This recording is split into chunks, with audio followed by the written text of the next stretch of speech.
தமிழக காங்கிரஸ் கட்சியின் சார்பில்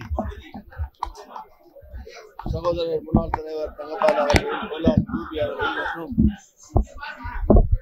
அனைத்து நிர்வாகிகளின் சார்பில் மாநில தலைவர் செல்வப்பிள்ளை அவர்களின் சார்பில் காங்கிரஸ் கட்சியின் சார்பில் எல்லோரும் இங்கே அமரர் நேரு அவர்களுடைய திருவுருவப் படத்திற்கு மலர் அஞ்சலி செலுத்தியுள்ளோம். ஜவஹர்லால் நேரு அவர்கள் இந்திய திருநாட்டை வளமான நாடாக உலக அரங்கிலே உயர்ந்த கௌரவம் நிறைந்த நாடாக வளர்ச்சி அடைந்த நாடாக மாற்றுவதற்கு தன் உடல் பொருள் ஆவி அனைத்தையும் அர்ப்பணித்துக் கொண்டு பாடுபட்ட அற்புதமான தலைவர் முன்னாள் பிரதமர். ஏறக்குறைய 10 ஆண்டுகளுக்கும் மேலாக சிறை கொட்டடியிலே வாடியவர். அண்ணல் மகாத்மா காந்தியடிகளுடைய மனச்சாட்சியாக திகழ்ந்தவர். தேசத்தந்தை மகாத்மா காந்தி அவர்களாலேயே நேசிக்கப்பட்டு தேர்ந்தெடுக்கப்பட்டு அவருடைய ஆசிரியரோடு இந்திய நாட்டினுடைய பிரதமராகி ஒரு வளமும் இல்லாமல் பிரிட்டிஷ் ஏகாதிபத்தியத்தால் சுரண்டப்பட்டு கிடந்த இந்தியாவை வளர்ச்சி அடைந்த நாடாக மாற்றிய பெருமைக்குரிய தலைவர் பண்டித ஜவஹர்லால் நேரு அவர்கள். இந்தியா சுதந்திரம் பெற்ற போது ஒரு குண்டூசி கூட தயாரிக்கிற தொழிற்சாலை இந்தியாவிலே கிடையாது. ஜவஹர்லால் நேரு சொன்னார், இந்தியாவிலே கட்டப்படுகிற பள்ளிகளும் அணைக்கட்டுகளும் தொழிற்சாலைகளும் தான் நான் வணங்கக்கூடிய கோவில்கள், பள்ளிவாசல்கள், தேவாலயங்கள் என்று குறிப்பிட்டார். இப்படி அனைத்து துறைகளிலேயும் இந்தியாவை வளப்படுத்த தன்னை முழுமையாக அர்ப்பணித்துக் கொண்டு வயது கூட கூட உடல்நிலை பாதிக்கப்பட்டிருந்த நிலையிலேயும் அதை பற்றியெல்லாம் பொருட்படுத்தாமல் 24x7 என்று 24x7 முறையில அல்லும் பகலும் அயராது பாடுபட்ட அற்புதமான இந்தியாவை உருவாக்கிய சிற்பி, மேதை, உலக தலைவர்களில் ஒருவராக திகழ்ந்தவர் பண்டித ஜவஹர்லால் நேரு அவர்கள். நினைவு நாளிலே அவரை போற்றுகிறோம், வணங்குகிறோம். பண்டித ஜவஹர்லால் நேரு அவருடைய புகழ் என்றென்றைக்கும் நிலையாக இந்திய மக்களுடைய இதயங்களிலே இந்திய மண்ணோடும் மக்களோடும் என்றைக்கும் கலந்து நிறைந்து எப்போதும் அவருடைய புகழ் வாழ்ந்து கொண்டிருக்கும், வாழும். வாழ்க பண்டித ஜவஹர்லால் நேருடைய புகழ் என வாழ்த்துகிறேன். அவருடைய வழியிலே அதற்கு பிறகு அண்ணன் இந்திரா காந்தி அம்மையார், அதற்கு பிறகு ராஜீவ் காந்தி அவர்கள், அதன் பிறகு அன்னை சோனியா காந்தி அம்மையார், இன்றைக்கு அவருடைய தொடர்ச்சியாக தலைவர் ராகுல் காந்தி அவர்கள் இந்த தேசத்தை வழிநடத்துகிறார்.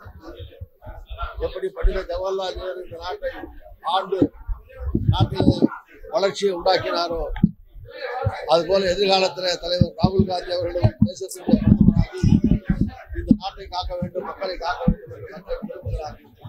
நேரு அவர்களுடைய இன்றைக்கு நேரு பாடுவதோடு தலைவர் ராகுல் காந்தியும் எதிர்காலத்தில் இந்த நாட்டுடைய பிரதமராக வர அனைவரும் பாடுபடுவோம் என்ற உறுதியையும் எடுத்துக் கொள்கிறோம்.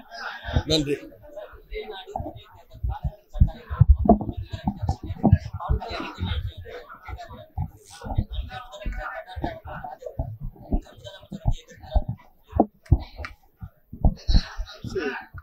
அரசியல் ரீதியான சில நிலைப்பாடுகள், சில எடுக்கிற முடிவுகள் பல கட்சிகளிலேயும் பல நேரங்களிலேயும் அந்த காலத்தின் தேவைக்கு ஏற்ப, மாற்றங்களுக்கு ஏற்ப, சமுதாய மாற்றங்கள், அரசியல் மாற்றங்கள், நாட்டின் நிலைகள் இவற்றை ஒத்து ஒரு சில நிலைப்பாடுகள் மாறுவதுண்டு. அன்றைக்கு தொடர்ந்து கலைஞர் சொன்ன நேரம், தொடர்ந்து MP, MLA 2 தேர்தலும் ஒன்றாக வந்து கொண்டிருந்த நேரம். அதற்கு பிறகு அரசியலில் பல மாற்றங்கள் ஏற்பட்டு தனித்தனியாக தேர்தல்கள் பல தேர்தல்களிலே தொடர்ந்து நடந்து கொண்டு வந்து கொண்டிருக்கிற காலம் ஏற்பட்டிருக்கிறது. அன்றைக்கு மாநில கட்சிகளுடைய எண்ணிக்கை குறையும். முதல் மாநில கட்சியிலே திமுக தான் முதல் ஒரு மாற்று அரசு இந்தியாவிலே ஏற்பட்டது.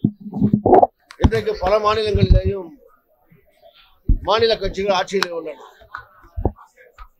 எனவே இப்போது இன்றைய மக்கள் தொகை இந்தியாவிலே ஏறக்குறைய 150 கோடியை நெருங்கி கொண்டிருக்கிறது.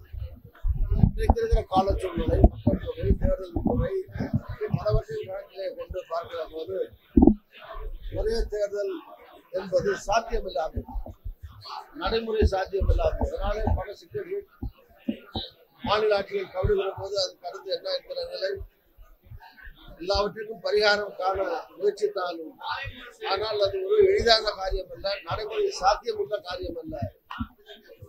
இரண்டாவது, இது மாநில கட்சிகளுடைய உரிமைகளை பாதிக்கிறது என்றே அமையும், நலன்களை பாதிக்கிறது என்றே அமையும்.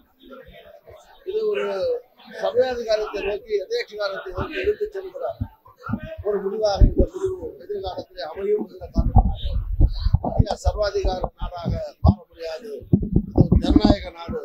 ஜனநாயகத்தில் எல்லா கட்சிகளுடைய அபிப்பிராயங்களும் போற்றப்பட வேண்டும், மதிக்கப்பட வேண்டும் என்ற அடிப்படையில் காங்கிரஸ் இந்த ஒரே நாடு ஒரே தேர்தல் சாத்தியமில்லை அல்லது அவசியமில்லை, தேவையில்லை என்று காங்கிரஸ்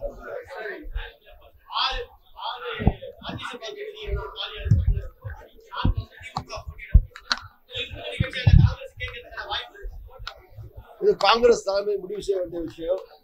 நாடாளுமன்றம் சட்டமன்றம் வருகிற போது டெல்லியில தலைமையில எடுக்க வேண்டிய முடிவை தவிர தலைமையில காங்கிரஸ் தலைவர் திரு மல்லிகார்ஜுன அவர்கள், சோனியா காந்தி, ராகுல் காந்தி, அதற்கென்று இருக்கிற குழுக்கள் எல்லாம் காங்கிரஸ் தலைமை சம்பந்தமாக முடிவு செய்யும்.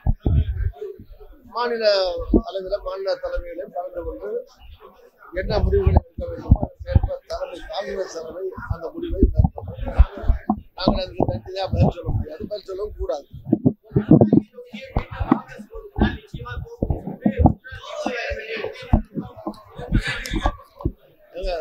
சாதாரணமான கேள்வி இல்லைங்க, இது மிக அர்த்தமான கேள்வி. தேர்தல் ரொம்ப பார்த்துக்கலாம்.